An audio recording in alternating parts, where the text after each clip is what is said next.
In the middle of a desert in Central Asia, there's a hole in the ground that has been burning non-stop for over 50 years. Locals call it the door to hell. Nobody has ever managed to put it out.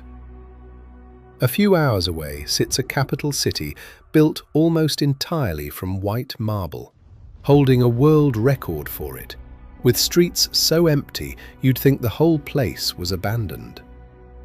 This is Turkmenistan, one of the least visited countries on the planet, and once you see what's actually inside it, you'll understand exactly why almost nobody has. The Darvaza gas crater sits in the middle of the Karakum Desert, roughly 260 kilometers north of Turkmenistan's capital. There's no fence around it, no formal visitor center, no ticket booth, just a wide, glowing pit, roughly 70 meters across and 30 meters deep, burning around the clock, visible from kilometers away once the sun goes down. The most widely told story behind it dates back to 1971, when Soviet engineers were drilling for natural gas in the area and struck an underground cavern that collapsed beneath the drilling rig. The resulting sinkhole began releasing methane gas into the atmosphere, and rather than let it spread unchecked or risk toxic exposure to nearby communities, engineers reportedly set it alight, expecting the gas to burn off within a few weeks. That was over 50 years ago.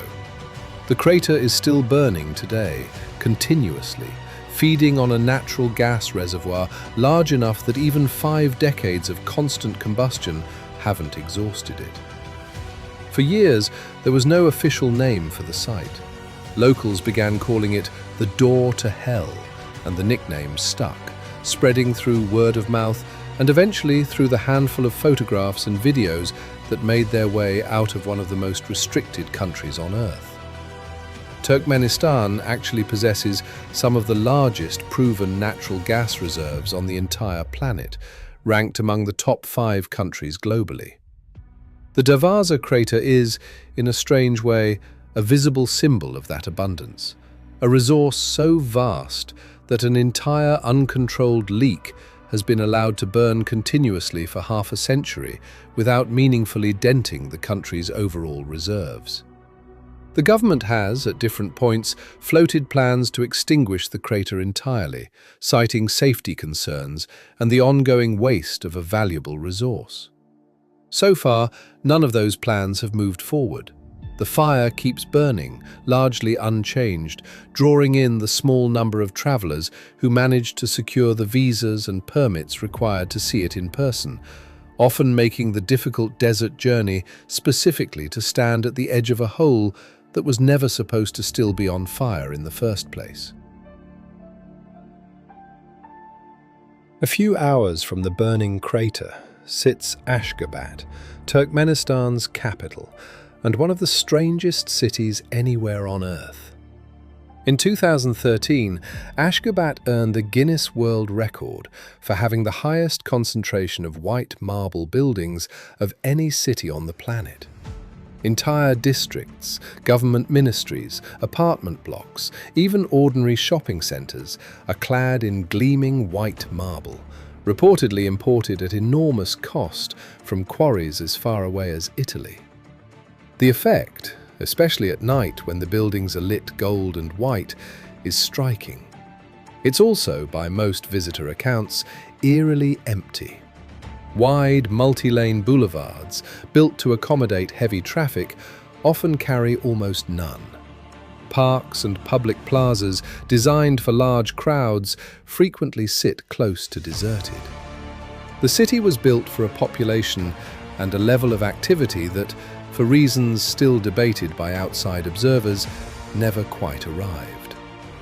Much of Ashgabat's unusual character traces back to Sapa Murat Niyazov, Turkmenistan's first president after independence from the Soviet Union, who ruled until his death in 2006. Niyazov cultivated one of the most extensive personality cults of the post-Soviet world. He renamed the days of the week and months of the year after himself and members of his family. He authored a book called the Ruhnama, part spiritual guide and part national history, which became mandatory reading in schools, required material for civil service exams, and even part of the driving test. Perhaps most famously, Niyazov commissioned a 12-meter gold-plated statue of himself in central Ashgabat that mechanically rotated throughout the day, engineered to always face the sun. The statue stood for years before eventually being relocated to the city's outskirts under his successor.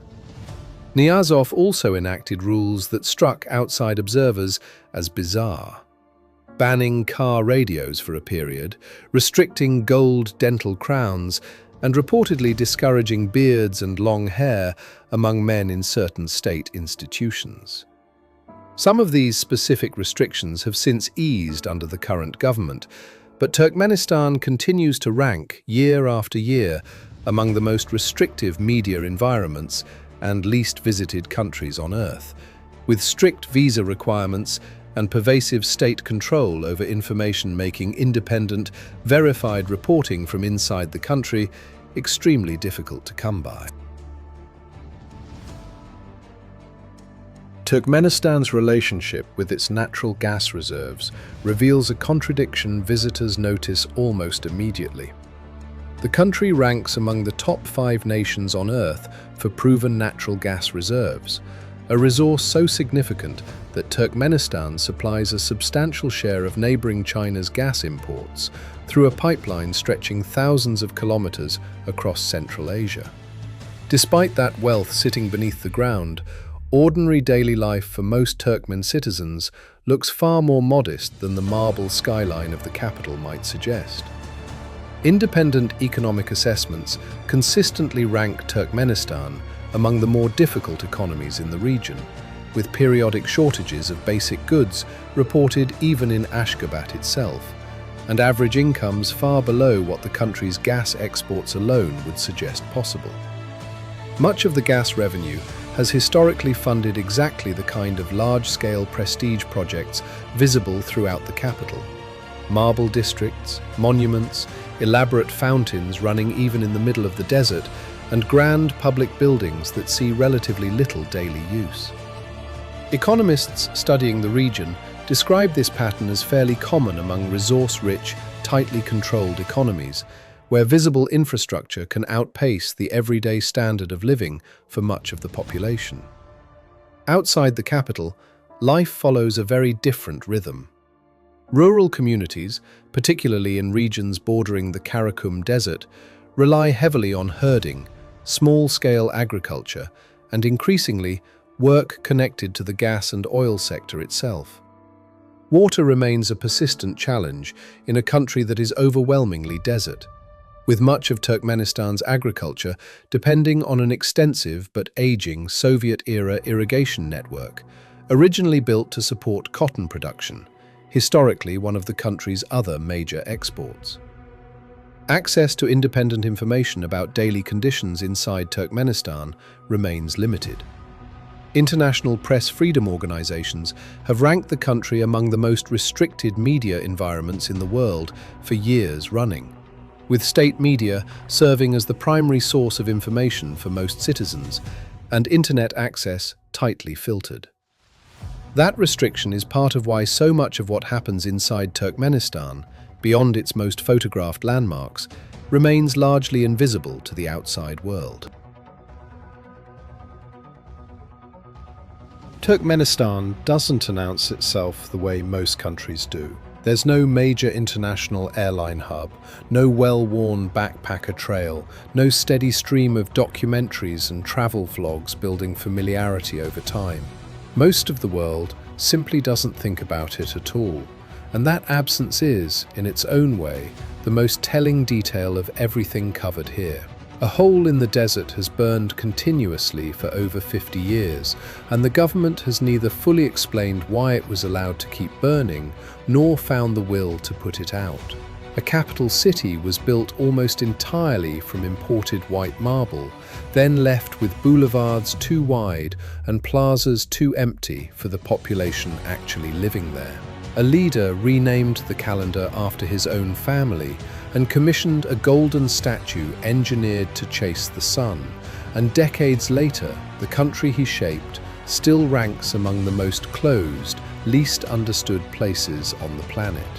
None of this fits comfortably into the usual travel narrative of a country revealing itself gradually to outsiders.